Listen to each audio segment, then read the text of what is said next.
السلام عليكم ورحمة الله وبركاته. عاملين ايه يا حبايب قلبي؟ وحشتوني كتير.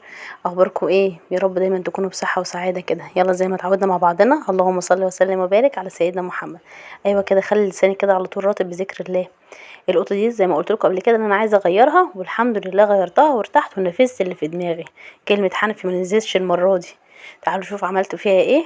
الاوضه طبعا انتوا كنتوا عارفينها كده، النيش كان موجود على الجنب كده، في اول ما تخش على ايدك اليمين.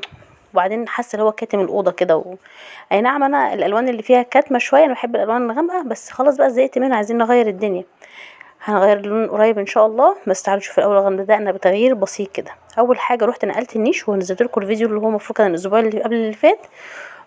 غيرت النيش وحطيته في المكان التاني، والحمد لله الحمد لله الدنيا مظبوطه فيه، وانا مرتاحه وهو موجود كده. حسيت اللي هو يعني خلاص ده بقت موضه قديمه، وانا بما ان انا معتزيه بيه ومش هفرط فيه، فخلاص انا هركنه على جنب دلوقتي. وبعدين بقى طبعا استاذ ابراهيم معايا في الجوله بتاعه النهارده، فانتوا بقى ايه ما تزهقوش منه كده، وادعوا له ربنا يبارك لي فيه يا رب.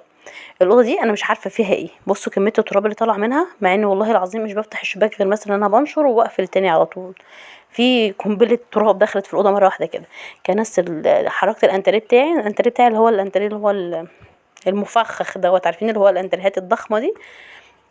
فتقيل في شيله يعني، بما اني كنت طبعا شغاله لوحدي، فما كانش ينفع ان انا اشيله خالص واحطه، فكنت بجره واعمله واحده واحده كده.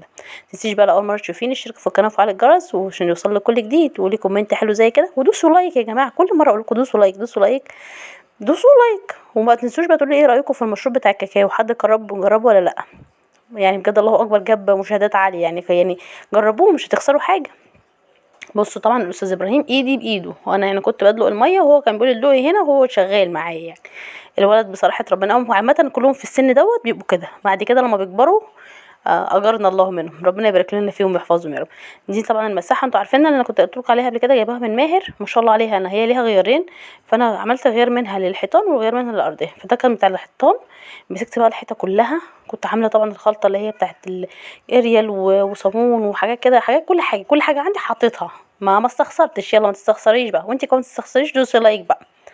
المهم مسكت الحيطان كلها ودعكتها بيها، مش دعكت يعني، احنا الحمد لله بتاعت الانتريه نظيفه، بس مسحتها بيها. والصوره دي بتاعت رمضان، مش عارفين عايزه اطلعها بس خايفه احسن تشيل الدهان من تحتيها، فمستنيه ما اجيب صوره تاني عشان احطها مكانها على طول.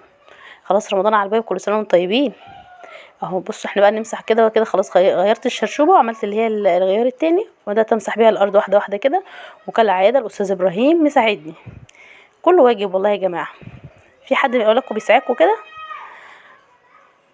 بصوا بقى كده، مسحت الحيطان كلها وغيرتها ورجعت الانتريه. بص حطيت الكنبه بتاعت الانتريه مكان النيش، ومسحت الانتريه. بصوا بقى المنظر، هنشوف دلوقتي المنظر. يا سلام على الراحه النفسيه، تحسوا انت داخله اوضه كده في راحه نفسيه.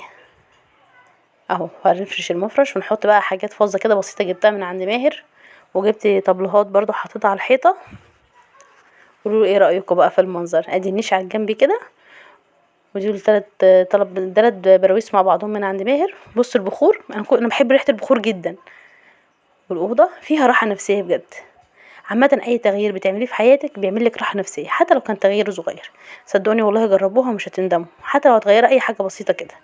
وما تنسيش بقى لو عمرك تشوفيني اشتركوا في القناه وفعلوا الجرس عشان يوصلك كل جديد. واشوفكم على خير، والسلام عليكم ورحمه الله وبركاته.